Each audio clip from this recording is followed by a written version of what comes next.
everyone, so today we are looking at transformers.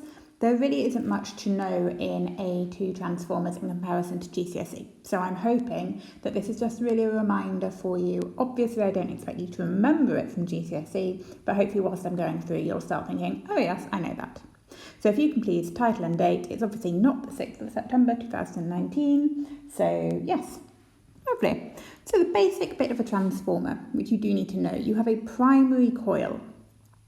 This is a coil in which the electricity is inputted. It's wrapped around a soft iron core, and then you've got a secondary coil on the right hand side. Now just a quick note, this is very fat, isn't it? Let's just change that. Okay, but the soft iron core is what we call laminated. Now, by laminated, I mean that it's actually got strips of plastic going through it like this, all layered up, lots and lots of layers of plastic. And what that does is it stops current running through it and makes it more efficient.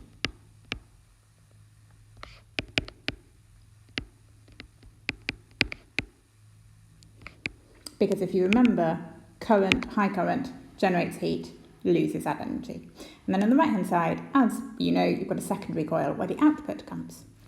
So the basic bit is alternating current constantly changes direction in your primary coil, which produces a changing magnetic flux in the core. This magnetic field induces an alternating current in the secondary coil. So you can see current goes in, creates changing magnetic flux, creates current in the secondary coil. Current, magnetic flux, current, effectively. Now there are two equations which look fairly similar, but we're just going to briefly go through. The first one is the ratio of the voltage in comparison to the voltage out, and the number of turns that go in comparison to the number of turns that go out. Effectively, the higher the number of turns you put on your secondary coil, the more potential difference you will get out of your secondary coil. So nice and easy.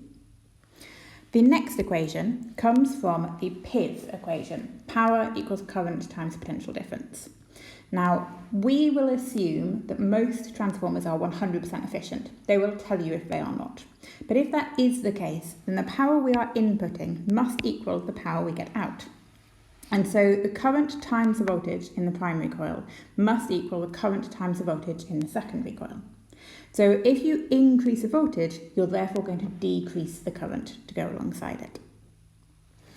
Okay, so why do we need transformers? And again, this harks back to our national grid bit in GCSE.